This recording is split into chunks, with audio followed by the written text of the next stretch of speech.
पुरणपोळी केलात म्हणजे काटाची आमटी होईच ना. त्याच्यासाठी वाटप तयार करतो आहे. एक लोखंडी तवो घेतला आहे, त्याच्यावर घातलं आहे तेल, 4-5 लसणाच्या पाकळ्या, 2 बारके आल्याचे तुकडे, खमंग परतून उभे चिरून 2 कांदे, ते मस्त परतून घ्यायचे. नंतर एका नारळाचा खोवलेला खोबरा, ता मस्त परतून घेतला. करपाक देऊ नका, खमंग परता. नंतर ता थंड झाल्यावर मिक्सराक लावून बारीक वाटून घ्यायचं.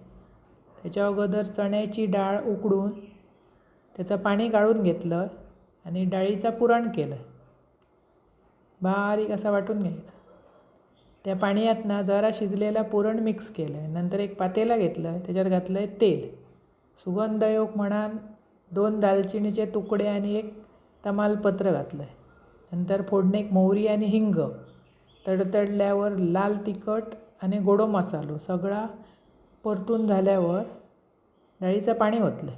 जरा त्याच्यात डाळ शिल्लक ठेवलास तरी चालतं. चवीपुरता मीठ, उकळी इल्यावर 2 चमचे वाटप लाव.